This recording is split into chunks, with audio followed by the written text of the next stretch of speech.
하나님 우리 아버지와 주 예수 그리스도로부터 오는 은혜와 평강이 오늘 주일 공동 예배에 참석하신 팔복교회 모든 성도님들과 함께하기를 바랍니다. 성도 여러분, 날씨가 많이 선선해졌습니다. 그렇게나 뜨거웠던 이제 기온도 한풀 꺾이고 아침 저녁으로는 선선한 바람이 불어옵니다. 이 모두 다 창조주 하나님께서 창조하신 계절의 변화인 것 같습니다. 이런 계절이 변화하는 이 시기에 저는 오늘 누가복음 13장 22절부터 30절까지의 말씀으로 성도 여러분들과 함께 하나님의 은혜를 나누고자 합니다. 성도 여러분, 여러분들은 왜 교회에 다니십니까? 무엇인가를 얻기 위해 교회를 다니는 것은 조금 저급해 보이며 순수한 믿음과 하나님을 향한 순종을 위해서 교회에 다니는 것이야말로 정말로 고급스러워 보일지라도 우리가 교회에 다니는 궁극적인 이유는 구원을 받기 위해서입니다. 이처럼 그리스도로 신앙이란 처음부터 구원을 염두에 둔 신앙입니다. 이런 이유로 베드로는 베드로전서 1장 9절에서 여러분은 믿음의 목표, 곧 여러분의 영혼의 구원을 받고 있는 것입니다 라고 솔직하게 말합니다. 그런데 결론부터 말씀드리면 구원에서 우리가 할 부분은 사실상 아무것도 없습니다. 왜냐하면 구원은 하나님께서 전적으로 결정하시는 것이지 우리의 역할이란 그리 중요하지 않기 때문입니다. 물론 구원에 있어서 우리가 필요한 것이 단 한 가지 있습니다. 그것은 바로 사도 바울이 말한 믿음입니다. 그래서 종교개혁자들도 믿음을 무척이나 강조했습니다. 그러나 믿음 또한 하나님의 선물이니 사실상 구원에 있어서 우리의 인간의 역할이란 거의 미비하다고 볼 수 있습니다. 그럼에도 불구하고 우리가 신앙생활을 하다 보면 나는 구원을 받았습니다 라는 구원의 확신을 은근히 드러내는 분들을 종종 만나게 됩니다. 행여라도 이런 분들에게 선생님은 어떻게 그렇게 구원의 확신이 계십니까? 라고 조심스럽게 물어보면 대부분 그분들은 오히려 불같이 화를 내며 믿음이 그렇게도 없습니까? 라고 허허라며 혀를 차기도 합니다. 그런데 왠지 저의 눈에는 이런 분이 구원을 받는다면 하나님의 공평과 정의에 문제가 있는 것처럼 느껴지기도 합니다. 물론 지극히 개인적인 저의 판단입니다. 하나님의 보시기에 어떠한지 제가 감히 판단할 수 없습니다. 오늘 어떤 사람이 이런 우리 기독교 신앙의 핵심인 구원에 대해 예수님께 묻습니다. 그런데 이 사람의 질문은 구원 그 자체보다는 구원받는 사람의 숫자를 묻고 있는 겁니다. 예나 지금이나 우리 인간들이란 구원 그 자체보다는 숫자에 민감한 것 같습니다. 이는 한국교회에 정말로 교회 내에 복음이 있는가를 고민하기보다는 그 교회의 성도 수가 몇 명인지를 따지는 우리 한국교회의 실상을 그대로 보여주는 질문인 것 같습니다. 여하튼 그래도 이 사람의 질문에 예수님께서는 이렇게 답변해 주십니다. 당신들은 좁은 문으로 들어가기를 힘쓰십시오. 들어가려고 해도 들어가지 못하는 사람이 많을 것입니다. 저는 예수님의 이 대답에서 예수님의 인격을 어느 정도 볼 수 있습니다. 저의 말이 무슨 말인가 하면 예수님께서는 좁은 문으로 들어가라 라는 일방적인 명령을 내리지 않으십니다. 오히려 좁은 문으로 들어가기를 힘쓰십시오 라고 좁은 문으로 들어가는 것에 대한 선택이 우리에게 있음을 조용히 말씀해 주십니다. 이는 우리 사회에서 보통 윗사람들이 또는 권력을 가진 사람들이 아랫사람에게 일방적으로 명령하는 것과는 사뭇 대조적입니다. 목사들도 좀 성도를 대할 때 이렇게 대해야 하는데, 우리 교회의 문화는 왠지 목사들이 선포라는 명목으로 성도들에게 명령을 해야만 자신들의 권위가 세워진다는 착각을 하는 것 같습니다. 또 성도들 또한 그런 목사들에게 더욱더 영적 권위를 느끼는 것도 사실입니다. 하지만 예수님께서는 언제나 사람들을 향해 그들의 선택의 자유함을 인정해 주신 겁니다. 이제 오늘 말씀으로 잠깐 돌아갑시다. 그런데 사실 어떤 의미에서 보면 우리의 삶 그 자체는 넓은 문보다는 좁은 문으로 들어가는 경쟁 그 자체가 우리의 삶입니다. 예를 들어 우리들의 아이들은 좋은 대학에 들어가기 위해서는 입시 경쟁이라는 좁은 문을 통과해야 합니다. 어쩌면 지금 사회에서 크게 이슈가 되고 있는 권력자들의 자녀에 대한 특혜란 부분도 이 좁은 문을 통과하기 위해 발생한 문제처럼 보입니다. 하지만 대학이라는 좁은 문을 무사히 통과한다고 해도 우리들에게 좁은 문의 선택은 끝이 아닙니다. 취직할 때도 좁은 문을 통과해야 합니다. 아니, 심지어 요즘에는 결혼도 좁은 문을 통과해야 할 수 있는 것 같습니다. 옛날에는 사랑만 있으면 된다고 했는데 요즘에 이런 주장을 하게 되면 결혼 문화를 전혀 모르는 시대에 뒤떨어지는 사람이라는 소리를 들을 수 있습니다. 즉 결혼도 이제는 일종의 경쟁이 되어버린 겁니다. 이렇듯 현대사회는 우리로 하여금 늘 좁은 문으로 향하게 합니다. 그러면 예수님께서는 우리에게 좁은 문으로 들어가기를 힘쓰라고 권면하셨는데 우리의 삶 그 자체가 이렇듯 좁은 문을 늘 향한 삶이니 우리 모두는 구원받을 수 있는 걸까? 물론 예수님께서 말씀하신 좁은 문이란 하나님 나라에 들어가는 문을 의미한다고 볼 수 있습니다. 그러므로 위에서 제가 말씀드린 우리가 삶을 살아가면서 겪을 수밖에 없는 경쟁이 심한 사회적 좁은 문과는 거리가 있을 수 있습니다.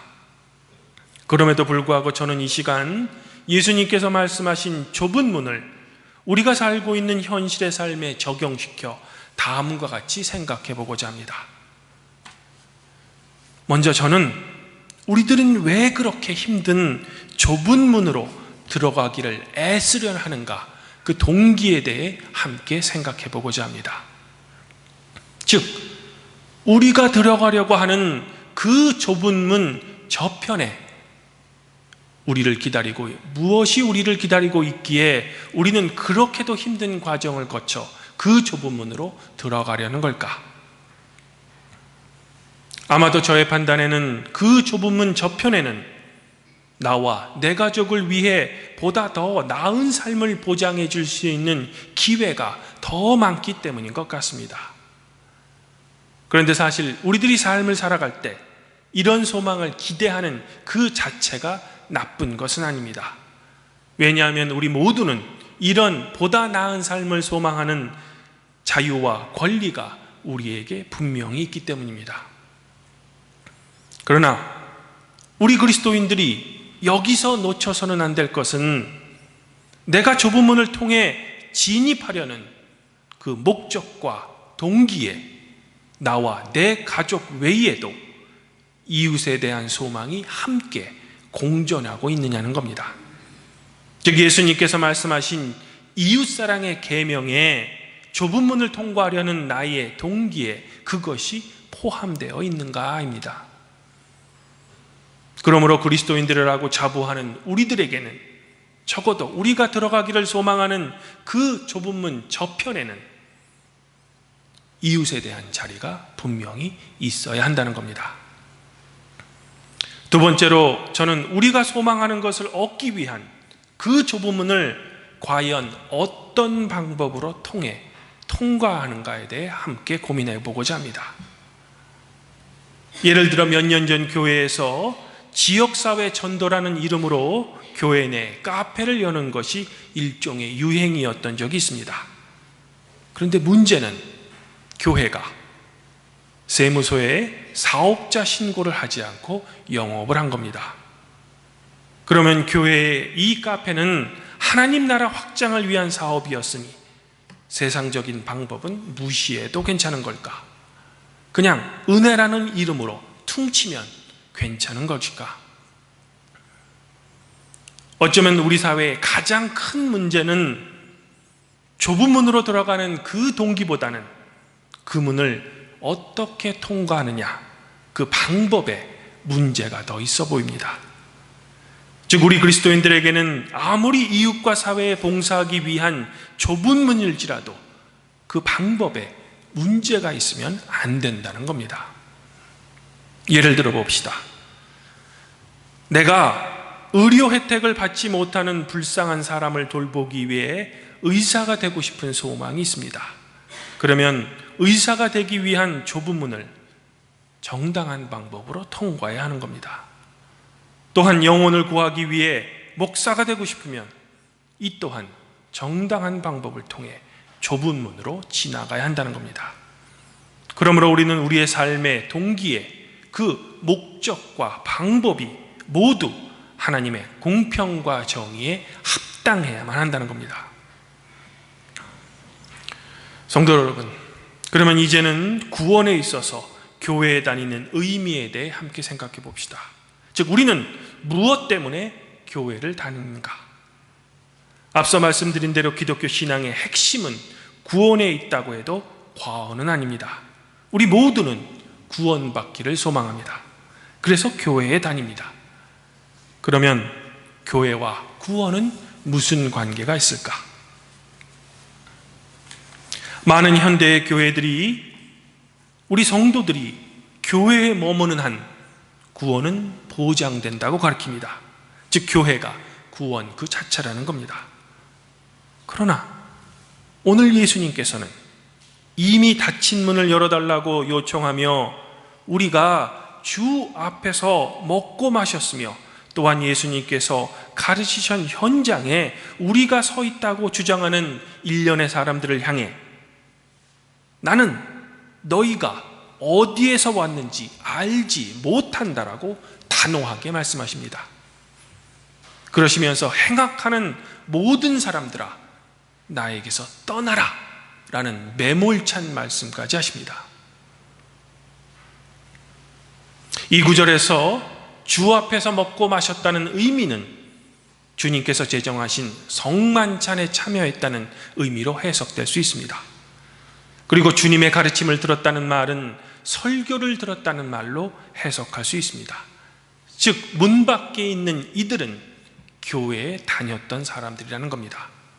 그럼에도 불구하고 예수님께서는 분명하게 교회에 다녔던 이들을 알지 못한다고 말씀하시는 겁니다. 성도 여러분, 어떤 조사에 따르면 만일 사람들이 예수님을 만나게 되면 가장 많이 할 것 같은 질문이 어떤 말인지 아십니까?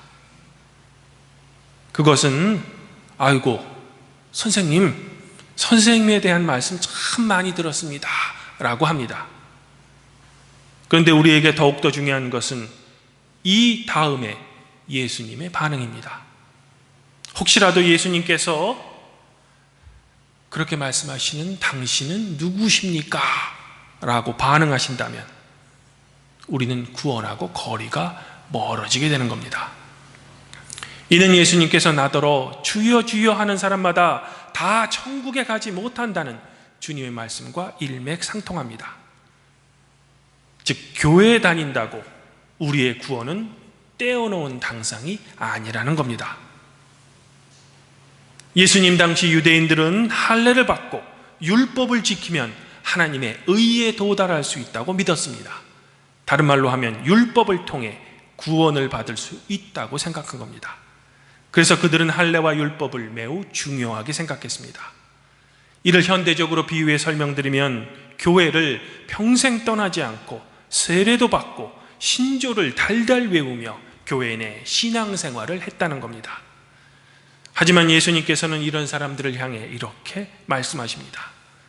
아브라함과 이삭과 야곱과 모든 선지자는 하나님 나라에 있지만 오직 너희는 밖에 쫓겨난 것을 볼 때에 거기서 슬피 울 것입니다. 즉 유대인이라고 모두 하나님 나라에 있을 수 없다는 겁니다.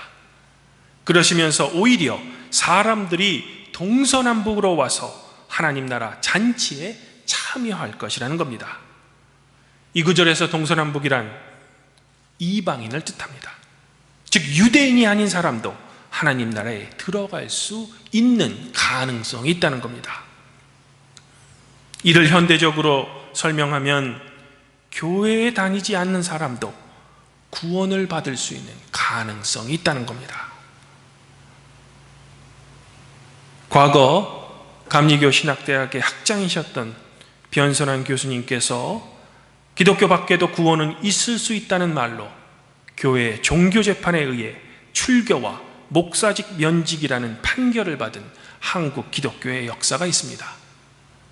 이 일로 나의 선생님을 내쫓는 교단에서는 더 이상 목사직을 할 수 없다며 교단을 나왔다는 이현주 목사님의 일화 또한 우리에게 함께 전해집니다.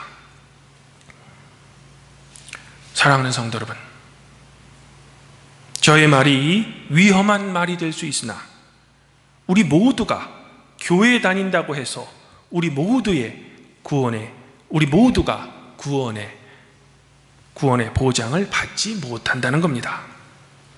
오히려 교회에 다니지 않더라도 하나님의 공평과 정의를 위해 산 사람이라면 그 사람에게도 구원의 문은 활짝 열릴 수 있다는 겁니다.